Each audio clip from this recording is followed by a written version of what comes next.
자, 432만 오늘은 두 번째 시간입니다. 한 주 동안 잘 지내셨습니까? 네, 잘 지냈습니다. 네. 오늘 영상은 보고 오셨나요? 3번 봤습니다. 3번. 네. 너무 방송용 톤인데 조금 자연스럽게 자연스럽게 하시죠. 알겠습니다. 파태기님 네. 잘 보셨어요? 영상? 한 2번 봤습니다. 2번. 저도 한 3번 봤는데 네. 일단 뭐 시작하기 전에 그 오늘 주제가 인공지능이잖아요. 네. 인공지능의 그 현재 시점? 네. 제가 이거 하려고 네.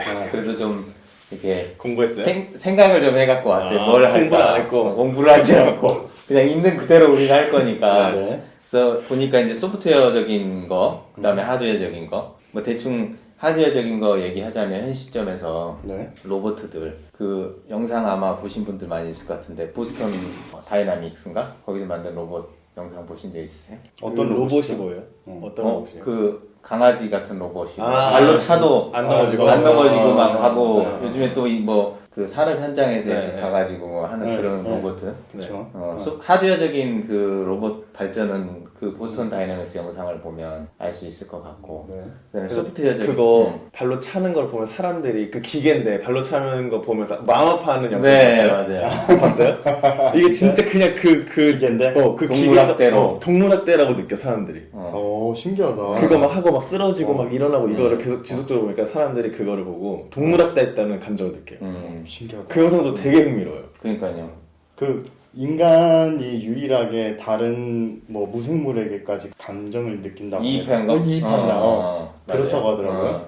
아무튼 그래서 이 하드웨어적인 부분 그 로봇은 그 정도로 많이 발전했다는 거 보시면 안 보신 분이 혹시 있다면 진짜 보시면 깜짝 놀라실 거예요. 소프트웨어적인 부분은 우리가 아시다시피 바둑에서 이미 이겼고 그쵸. 이제 더 이상 인간이 알파하고 제트인가 그게 하는 바둑 그 수를 따라갈 수가 없대요. 따라갈 수가 없대요. 그리고 블라인드 테스트 한 게 영상이 제가 찾아보지 못하고 들었는데 오히려 사람보다 그 대화에 어떤 질문을 했을 때 거기에 대한 답을 사람은 오히려 동문서답하는 경우가 있는데 그렇죠. 블라인드 테스트 결과 그래서 이 사람이 진짜 인공지능인지 사람인지 판단하려면 오히려 동문서답하는 것을 찾아야 사람이고 정확히 답하는 게 인공지능이라는 정도로 많이 그러면 맞아요. 이게 답에 대한 정합성은 그렇게 나올 수 있는데 대화를 한다는 느낌도 인공지능이 더 있는 거죠. 왜냐하면 그 테스트 하는 사람들이 인공지능을 선택한 케이스들이 뭐 그러니까 질문이 절대적이진 않지만 그 비슷비슷한 수준으로 실험의 질문에 따라서 좀 다를 수 있을 다를 것 수도 같은데. 있을 거예요. 누가 더 정확한 대답을 했습니까? 란. 누구랑 대화를 했다고 느꼈습니까? 거기 이거랑 질문은 아마 인간이라고 생각하는 거, 어. 인공지능인지 인간인지에 대한 판단으로 그럼 한 되게 걸로 알고 흥미로워요. 있어요. 저도 이제 그 영상 한번 찾아보고 싶은데 영어가 짧아가지고 제가 찾아보지 못했고요. 네. 한번 우리 영어 잘하시니까 나중에 한번 네. 찾으시면 공유해 주시면 좋을 것 같아요. 그래서 그 두 가지 정도 소프트웨어적인 거, 하드웨어적인 거. 그게 현재 시점에 이 로봇 우리가 오늘 본 영상에서는 이제 영국의 휴먼스라는 드라마 네. 재밌을 대상으로 하는 거. 뭐 보셨어요? 네. 이 영상을 보고 휴먼스를 찾아서 봤어요. 사실 이 영상 이번에 처음 접한 건 아니고 과거에 접했었기 때문에 그때 찾아보고. 보고 휴먼스라는 드라마를 보고 일 안 한다고 한마디 해주려고 했더니 과거에라고 해버리네. 이번에 처음 최근에 왔을지 몰라 이거. 그래요.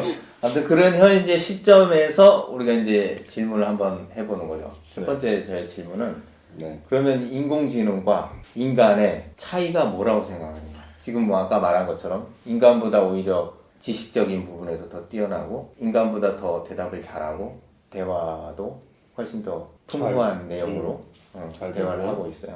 어려운 문제네요. 어려운 질문이죠. 네. 그 인간이란 무엇인가가 정의가 내려진 상태에서 이게 판단이 될 것 같아요. 어렵네요. 역시 저기 우리 석사님이 약간 좀 그 우리 물리학 전공하셔서 네. 이렇게 딱딱 정의 내리고 이렇게 하는 그런 게 있으신 것 이게 같아요. 옛날에 그 한참 화두가 있었거든요. 그래서 인간과 그 로봇이 비슷해지면 결국 차이가 뭘까? 그럼 이걸 어떤 걸 인간이라고 할까? 그럼 로봇도 인간이라고 할 수 있을까에 대한 그 토론하고 막 이런 게 옛날에 조금 활발하게 일어났었던 적이 있었어요. 그렇죠. 뭐 터미네이터 막 나오고 이랬을 때 그래서 그때 똑같은 얘기를 하더라고요. 그래서 저도 아마 그 영상이 생각이 나서 아마 제 생각은 아닐 거예요. 그 영상이 생각이 나서 인간에 대한 정의가 먼저 내려지고 이제 이걸 분류를 해야 된다 라고만 어렴풋이 기억하고 있는 것 같아요. 그럼 인간이 뭐라고 생각하세요? 그 이것도 되게 생각을 많이 하게 되더라고요. 인간이란 무엇일까? 요 드라마나 영상에서는 이제 그 감정은 못 느껴요, 그죠? 그 영상에서 보면 로봇이 저는 사랑은 할 수 없다라고 얘기를 하거든요. 사랑은 하시. 사실 이것도 이제 사랑도 화학적인 작용이라고 하는 사람들이 있거든요. 네. 완전 유물론적으로 얘기하는 그래서 관점에서 그 뇌에서 그런 호르몬을 뭐 생성을 해가지고 그래서 한 6개월 정도가 유효기간이고 6개월이 뭐 지나면 그 다음부터는 씹을 수밖에 없고 하는 거를 막 호르몬적으로 막 풀고 이런 사람들이 도파민이 분비되고 뭐 네, 이런 뭐 그런 게 있더라고요. 그래서 사랑도 사실 인간이 뇌에서 정보를 받고 움직이는 것도 뇌에 있는 신경의 정기적 신호를 보내서 그렇죠. 하는 거니까 이거를 만약에 기술이 진짜 발달해가지고 똑같이 구현이 된다면 그럼 사랑도 할 수 있지 않을까? 감정도 감정도 거기서 나와요, 그죠? 감정도 되지 않을까? 옛날 영화인데 뭐 배틀스타 갤럭티카가 그런 그 SF 미드가 있거든요. 거기에서는 완전 인간하고 똑같이 생각하고 행동하고 감정이 있고 하는 로봇을 만들어요. 인간 사회 누가 로봇이고 누가 사람인지 모르는 거예요. 그런 드라마도 있었거든요. 다 구현해낼 수 있지 않을까? 정기적 신호로. 그렇죠. 알고리즘으로. 네, 알고리즘으로. 그렇다면 인간이란 결국 무엇일까 궁금합니다. 그렇죠. 어떻게 생각하세요? 철학적인 건 솔직히 잘 모르겠고요. 어제 밤에 이제 파떼기님께서 이제 세 가지 질문을 미리 던져주셨잖아요. 그걸 보면서 생각이 들었던 건 그냥 인공지능, 인간이 만든 지능, 인공지능이 인간이 만든 지능이잖아요. 그러면 만들었고 만든 자와 만들어진 자 이렇게 구분이 될 것 같고 그러면 우리가 보통 제품에 다 시리얼 넘버가 붙어 있잖아요. 물론 주민등록번호도 시리얼 넘버라고 생각할 수 있지만 다르게 시리얼 넘버를 부여해버리면 구분하기는 쉽지 않을까? 피상적으로 얘는 인공지능이야 나는 인간이야 이거를 구분하기는 쉽지 않을까? 제도적으로 만들어버리면 되니까. 근데 모르는 아까 말씀하신 것처럼 아예 완전 똑같이 됐을 때 시리얼 넘버를 까지 않으면 모르는 상황에 이 사람을 어떻게 인공지능이냐 인간이냐 구분할 것인가 못할 수 있겠죠? 그렇죠. 근데 이게 제도권 안에서 살아간다고 했을 때 예를 들어 뭐 결혼은 인간과 인공지능도 할 수 있다라는 사회로 나중에 뭐 발전될 수도 있겠지만 확인할 수 있다는 거죠. 얘가 인공지능인지 인간인지 확인할 수 있다. 확인할 수 있는 제도를 우리가 만들 수 있다. 인간이. 저는 그렇게 생각이 들더라고요. 이게 본질적인 던지신 것처럼 인간이 뭐고 인공지능이 뭐고 철학적으로 이렇게 들어가는 거는 못했고 그냥 딱 피상적으로 구분을 할 수 있겠다. 구분을 할 수 있겠다. 그래서 저는 또 그런 생각 해봤어요. 어쨌든 인공지능은 이 생물학적인 이런 작용을 통해 가지고 임신을 하고 이런 것은 아직까지 로봇이 못하잖아요. 정자를 로봇이 만들어낸다든지 난자를 로봇이 만들어낸다든지 이런 것들은 아직 못하고 복제도 있는 세포라든지 있는 DNA를 가지고 이렇게 만들어내는 것이지 없는 것에서 그냥 생화학적으로 뭐 만들어가지고 창조해내지는 못하는 상황이기 때문에 인공지능과 그런 차이를 좀 가질 수 있지 않을까. 인간은 없는 거에서 만들 수가 있나요? 인간이? 네. 그러니까 없는 거에서 만들지 못하죠. 인간도 뭐 똑같고 인공지능도 없는 거에서 만들 수는 없으니까 둘 다 창조는 못하는 거네요. 그렇죠. 둘 다 창조는 못하지만 그 로봇이 자기의 DNA라든지 이런 것들을 그것도 할 수 있지 않을까요? 로봇이 요즘 제가 이제 하는 일이 그 스타트업을 지금 구상하고 있는데 그러면서 AI 최신 기술들을 막 찾고 있어요.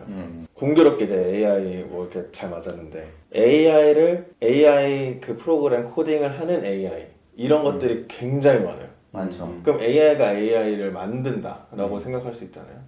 지금은 좀 초기 단계이긴 하는 것 같은데 이게 전개된다면 자기 복제를 하는 거잖아요. 더 나은 나를 만들 수도 있고 새로운 AI를 만들 수 있고 똑같은 나를 만들 수도 있고 그리고 DNA 앞으로는 DNA 알고리즘에 따라서 자기 자식처럼 또 인간처럼 만들 수도 있고. 그래서 파떼기님이 말씀하신 거는 기술의 한계를 뛰어넘으면 해결되거나 올 수 있는 미래지 않을까라는 라는 생각이 들었어요. 그러면 그 인공지능이 자신이 습득한 그 지식이나 어떤 행동, 아까 말한 이제 감정도 프로그래밍 될 수 있다 그러면 그런 것들을 자신의 자식이라든지 그렇죠. 유전자 우리는 DNA를 자식들한테 유전자를 전달해줘서 그런 습성이나 외모나 이런 것들을 일부 전파하잖아요. 인공지능도 그런 식으로 스스로 자기가 코딩을 하고 개발한다 그러면 자기 지식, 현재 지식이라든지 자기가 습득한 그런 감정이나 이런 거를 기반으로 인공지능이 충분히 만들어지니까 가능하지 않을까 싶어요. 이건 뭐 극단적으로 보면 게임에서도 막 심즈라는 게임을 보면 거기에서 애도 낳고 하거든요. 애도 낳고 결혼도 하고 할아버지 돼가지고 죽고 또 자식이 득으로 또 플레이하면서 또 애도 낳고 하거든요. 그럼 애가 그 부모의 그 특징을 물려받아서 태어나서 그 AI로 태어나가지고 또 자기 마음대로 활동하고 그런 그럼 게임이 우리는 그거를 복제나 창조라고 얘기할 수는 있지만 생명이라고 얘기할 수 있을까요? 그러니까 그거 생명이라고 얘기하는 것도 이제 생명에 대한 정의가 내려져야지 되는 거고 인간이라는 정의가 내려져야지 구분이 되는 거고. 이건 좀 어려운 질문이긴 한 것 같아요. 저는 이제 종교인이다 보니까 영혼육을 또 얘기하잖아요. 또 어떤 영화 그렇죠. 보면 죽음 후에 몸무게가 몇 그램이 0.6g인가? 그 영화 있잖아요. 제목이 뭔지 기억이 안 나는데. 아 그래 0.6g이 이렇게 줄어드는 거야? 바로 죽으면 영혼의 무게가 몇 그램이라 그래가지고 네.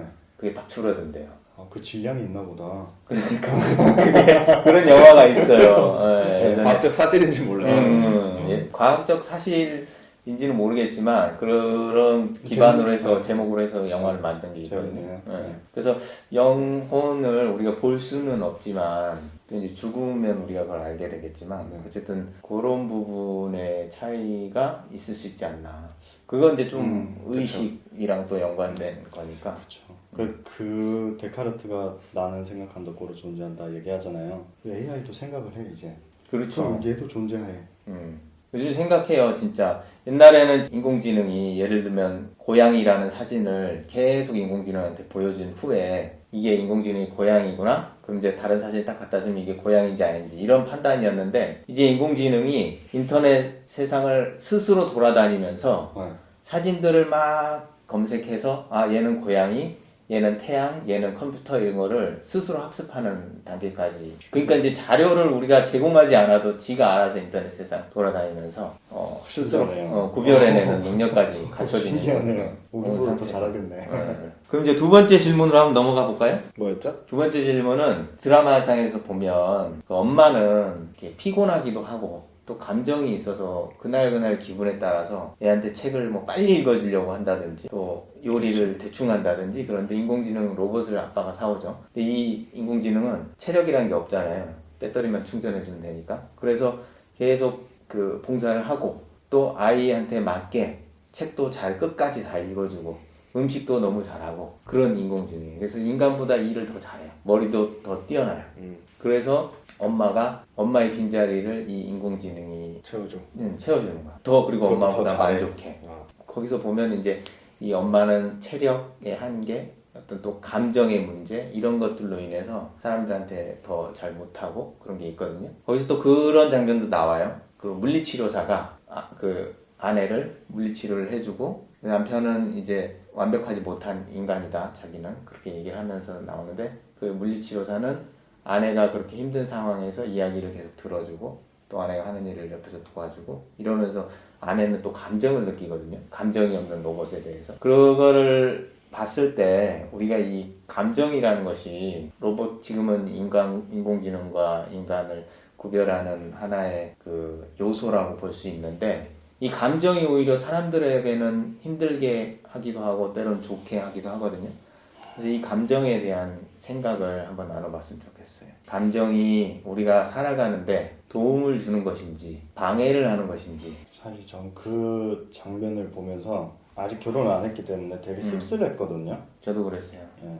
둘이 사랑을 해서 결혼을 했을 텐데 가사 일을 해주고 안 해주고 뭔가를 해주고 안 해주고에 따라서 이 사람에 대한 감정이 변할 수 있다, 사랑이 변할 수 있다. 그건 너무 씁쓸한 거예요. 남편이 맨날 청소를 안 해주는데 로봇 청소기가 맨날 청소를 해줘. 로봇 청소기에 감정을 느끼나? 안 느끼는데. 그럼 감정을 느낀 원인이 뭘까? 그 사람이 그냥 알아서 다 해줘서 그게 아니라 대화를 하지 않았을까라고 생각을 하거든요. 옆에서 뭔가를 한다고 해준다고 해서 그 사람한테 무조건적인 감정이 생기는 게 아니잖아요. 우리는 세탁기한테 고마움을 안 느끼잖아요.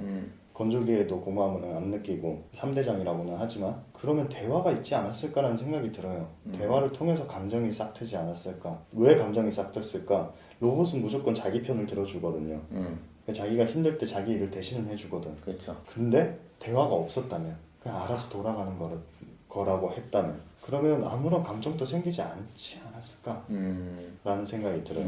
그리고 그걸 듣다 보니까 우리는 결국은 말, 대화, 자신의 생각을 이야기하고 나누면서 이런 감정들을 느낄 수 있다라는 건 그죠? 말이라고 특정짓기보다는 여러 가지 형태의 대화가 될 수가 있겠죠. 대화 말고도 여러 가지 뭐 바디랭귀지도 할 수도 있고 그 사람의 뭐 표정이나 눈빛 이런 것들 통해서 더 많은 그 교류가 일어난다고 생각을 하거든요. 사람한테 얘기할 때 찡그리고 얘기하는 거랑 웃으면서 얘기하는 거와 완전 다르잖아요. 똑같은 내용을 하더라도 그런 부분이 있지 않을까. 그 대화라는 게 그 사람과의 상호작용, 커뮤니케이션하는 그런 모든 것들을 얘기를 했을 때 그런 뭔가 교류가 일어나야지 이게 가능한 게 아닐까. 그러면 이제 피부를 가지고 그 영화 드라마상에서는 피부를 가지고 있는 로봇인데 그냥 터미네이터 같이 금속만 있는 그런 로봇과 그런 대화를 한다 그러면 그 실체가 없어도 감정을 느끼잖아요. 어디서 파워라는 영화. 아 그래요? 네. 저 호아킨 그거 피닉스 주연의 어. 스칼렛 요한슨이 목소리 출연하는 아 그래요? 저는 조금 이제 좀 그 유치해가지고 팬분들 죄송합니다. 마블 영화를 많이 보는데 거기 지금 마블팬 비하하시는 거예요? 기아는 아니고.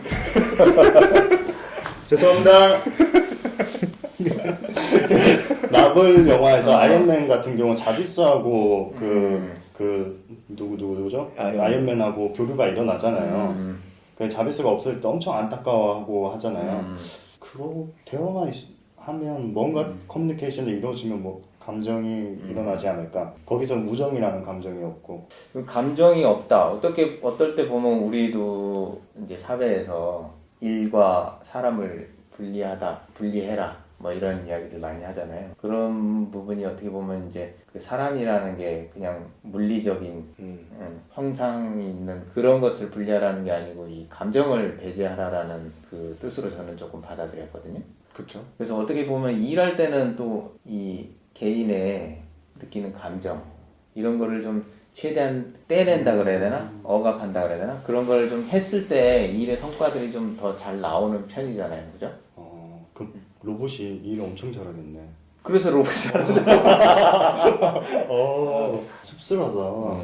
네, 영화에서 가사노동하는 그 로봇이 여자 형태를 띠고 있는 로봇이 자기는 감정이 없다 라고 얘기하잖아요. 근데 이 로봇과 접하는 우리 석삼이 얘기 말대로는 대화하는 대상 인간은 그 로봇한테 감정을 느낀단 말이에요. 느껴요.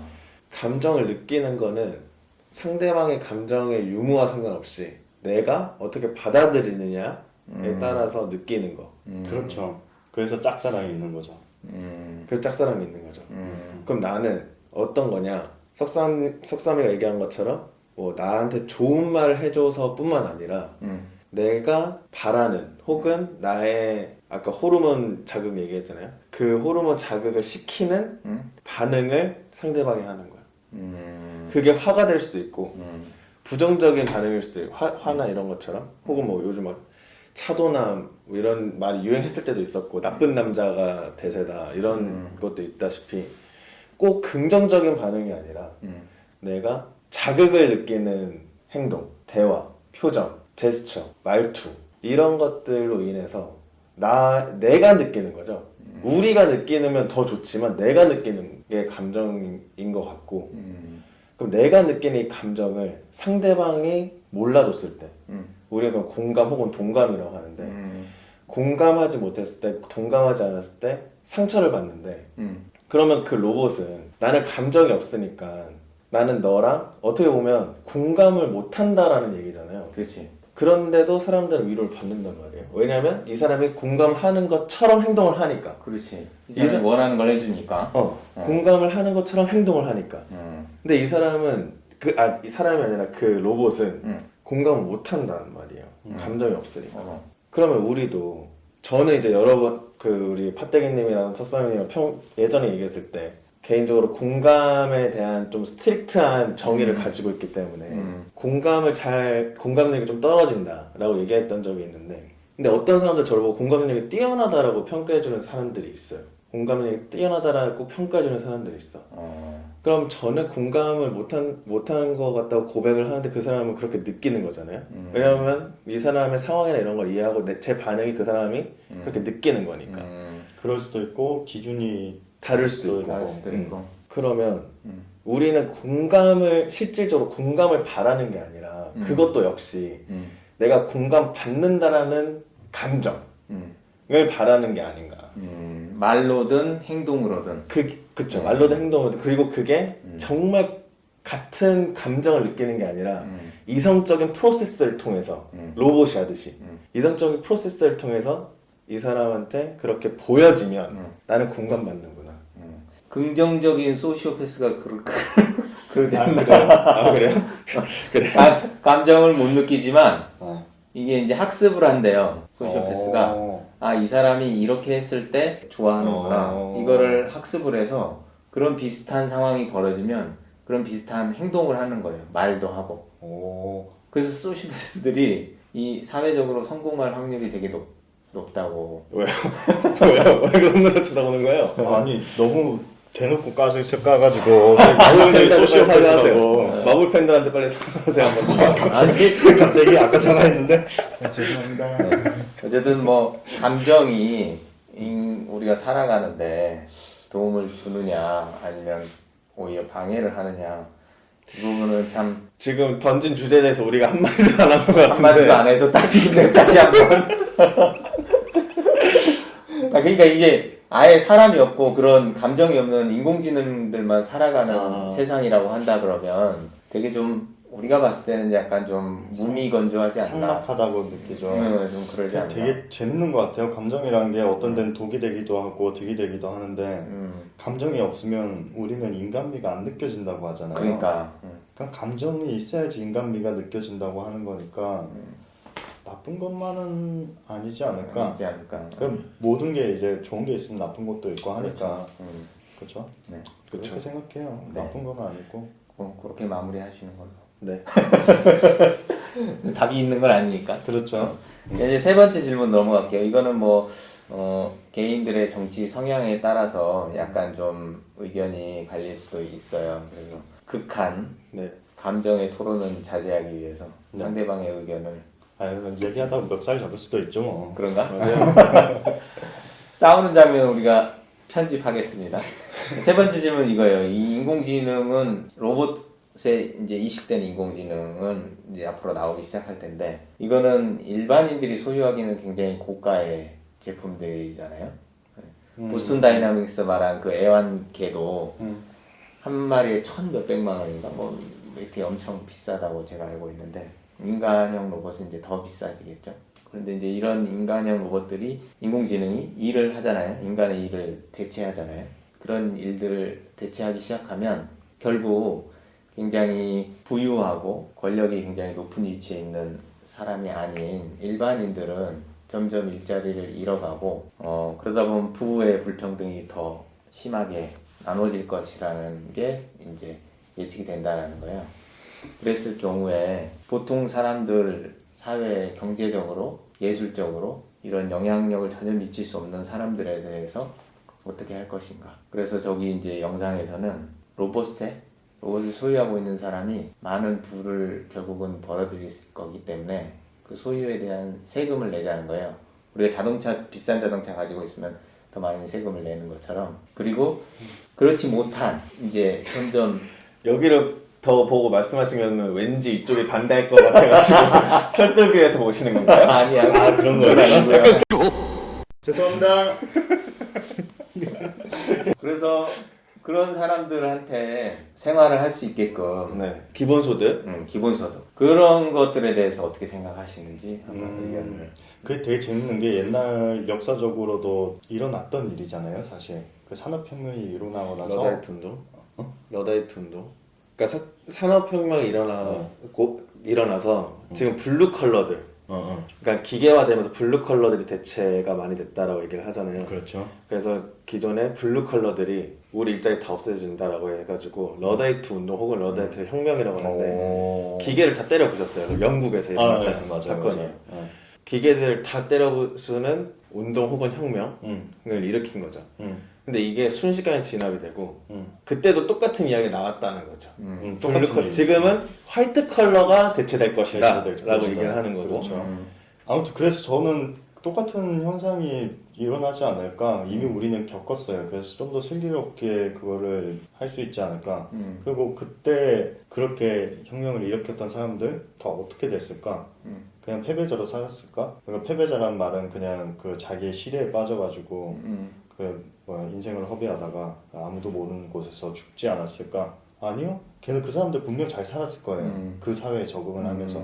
그래서 인간은 어떤 상황에서든 적응을 하기 때문에 거기에 대해서 부작용은 생기겠지만 이제 거기에 대해서 부작용에 대해서 그 산업군에 있는 사람들을 어떤 식으로 다르게 살 길을 만들어 줄 것인가. 여기에 좀 더 포커싱을 맞추는 게 좋을 것 같고 어차피 그 소득으로 주는 것보다는 뭔가 어떻게 더 적응할 수 있게끔 할 그렇죠. 것이냐라는 소득으로 주는 거는 솔직히 우리 항상 교육할 때도 얘기하고 하는 말이 있잖아요. 그 물고기를 주지 말고 낚시하는 법을 가르쳐라.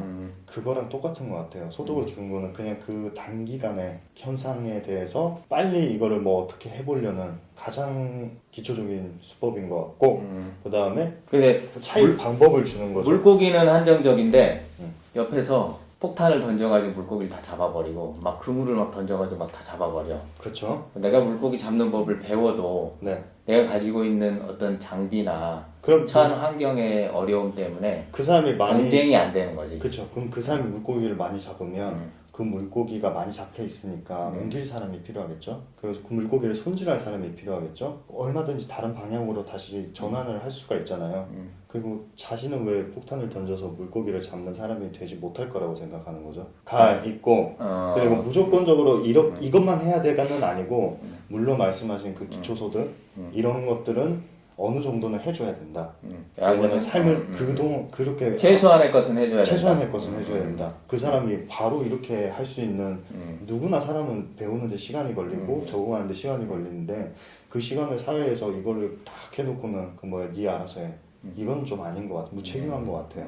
어쨌든 뭐 산업혁명이 과거에 있었던 일이다 이제 얘기했는데 차이는 있는 것 같아요. 이게 뭐라 그러죠? 기술의 발전, 지식의 발전. 그러니까 어느 순간에 다다르면 이 쫓아갈 수 없는 과거의 산업혁명으로 인한 발전의 차이는 그 폭이 크지 않아서 쫓아갈 수 있는 여건이 기회가 누가 쫓아가는 거죠? 그거를 소유하지 못한 사람이나 그걸 만들어내는 기술이 없는 국가라든지 이런 사람들이 그 격차를 쫓아갈 수 있는 기회나 가능성이 좀 더 높았는데 너무 격차가 커져버려서 특이점이 온다 그러죠. 특이점을 딱 넘어가는 순간에는 후발 업체가 이걸 소유한 업체를 쫓아갈 수 없는 상황에 그렇죠. 그렇게 되면 그런 기술의 축적이나 이제 지식 축적이 일어나고 있기 때문에 이 산업혁명 때 이 차이보다는 굉장히 더 큰 것 같아요. 이게 급진적으로 바뀌지는 않을 거라고 생각을 해요. 그 컴퓨터가 나왔을 때 회계사가 다 없어질 거다라고 했는데 아직까지 있잖아요. 다른 형태로 존재하고 있고 그러니까 이게 점진적으로 바뀌기 때문에 조금 괜찮을 것이다.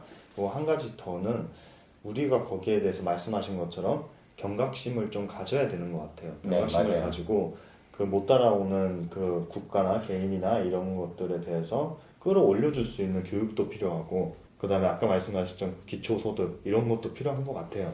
그 사람들하고 같이 갈 수 있는 뭐 경제적으로 보면 애덤 스미스가 보이지 않는 손이라고 해가지고 이런 사람들이 도와줄 것이다 라고 했는데 사실 안 도와주잖아요. 그렇죠. 그래가지고 부익부익 빈익빈 너무 심해진 거잖아요. 거기에 대해서 보이지 않는 손이 아니라 보이는 손을 우리가 경각심을 가지고 해줘야 되지 않나 라는 생각이에요. 네, 저도 동의합니다. 거기에 대해서.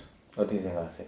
저는 공교롭게 책그림에서 그 얘기를 하면서 책 3권을 소개하잖아요. 그걸 다 읽었거든요. 집에 책꽂이에 꽂혀져 있어요. 아, 호모데우스. 노동의 종말. 그리고 하나는 기억이 안 난다. 그 세 권이 다 제 책꽂이에 꽂혀 있고 다 읽었는데 일단 인공지능의 발전으로 인해서 일자리가 일할 수 있는 기회가 줄어들 것이냐에 먼저 동의하냐 안 하냐. 그러니까 출발점인 것 같아요. 이 논의는. 지금 일자리가 없어졌어요. 일자리가 없어졌다고 생각해요. 그러니까 70년대, 80년대, 90년대, 지금 2000년대, 2010년대, 이제 2020년대인데 발전 속도가 빨라졌어요. 빨라졌다고 생각한다고 했잖아요. 그거에 대한 결과로 일자리가 없어졌다고 생각해요. 일자리가 바뀌었죠. 바뀌었죠. 그러면 우리 파태기님도 일자리가 없어진다는 거는 좀 퀘스천 마크가 생긴 거 아니에요? 없어지고 새로운 일자리들이 나온 거죠. 근데 이제 미래 그러니까 바뀌는 거죠. 일자리가 없어지는 거랑은 다른 이야기잖아요. 그렇죠. 일자리는 있는데 형태가 바뀌는 거랑 일자리가 없어진다. 그러니까 노동의 종말이 여기 책 그리면서 얘기하는 거는 일을 할 수가 없다니까. 할 수 없는 상황이 벌어진다니까. 그래서 저는 원래는 노동의 종말이랑 그 호모데우스나 그런 관련된 책을 처음 읽었을 때 일자리가 없어질 것이다라는 생각을 했어요. 근데 지금은 아니에요. 바뀔 거라는 생각이 강해요. 바뀔 거예요. 지금 석사님이 말씀하신 것처럼 바뀐다. 그러니까 사회적으로 봤을 때는 바뀐다. 근데 그 안에서 우리 파떼기님이 집중하시는 개인적인 측면, 바뀌는 과정에서 개개인을 봤을 때 누구는 탈락하겠지. 못 바꾸면. 어떻게 보면 이제 경쟁이 들어가고 적자 생존의 패러다임이 깔려 있기도 하니까 못 바꾸면 거기서 탈락하는 누구는 해서 더 부자가 되고 그래서 빈익빈 부익부가 생길 수 있다. 더 가속화될 그래서 일자리는 바뀔 것이다라고 생각을 하고 그 안에서 개개인은 누구는 탈락하고 거기서 누구는 기회를 잡아서 올라갈 거니까 말씀하신 것처럼 빈부의 격차는 커질 것이다 라고 생각해요. 그러면 이 빈부의 격차를 해소해야 되냐? 저는 격차가 뭐가 문제인지 잘 모르겠어요. 격차가 가지고 있는 문제점에 대해서 저는 인식이 그렇게 크게 있지 않아요. 내 상황이 나아지면 되는 거지 내 상황이 계속 안 좋아져. 그러니까 개인을 봤을 때 우리나라 국민의 생활 수준이나 소득 수준이 안 좋아져. 그거는 막아야 된다고 생각해요. 개개인에 대해서. 개인의 상황이 안 좋아지는 건 막아야 된다고 생각해요. 근데 내 수준이 높아지는데 다른 사람의 수준이 더 빨리 높아진다고 해서 그게 뭐가 문제냐는 거예요. 그렇죠. 그거는 전혀 문제될 게 없다고. 근데 빈부의 격차가 그거예요. 우리나라의 기본적인 소득 수준, 생활 수준은 해가 갈수록 증가하고 있어요.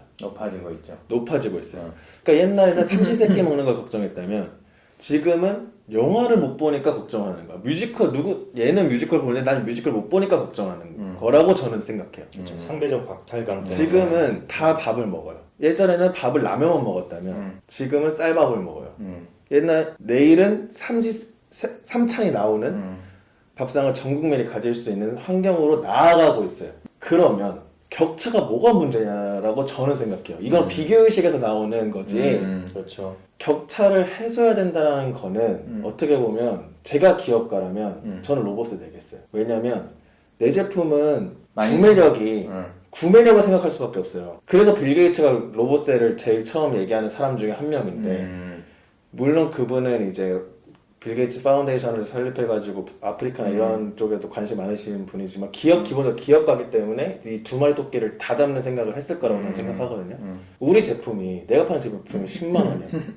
근데 내 고객이 10만 원을 못 사. 그러면 이 사람들이 구매력을 높여줘야 돼. 그래야 경쟁 기본적으로 순환이기 때문에. 그렇죠.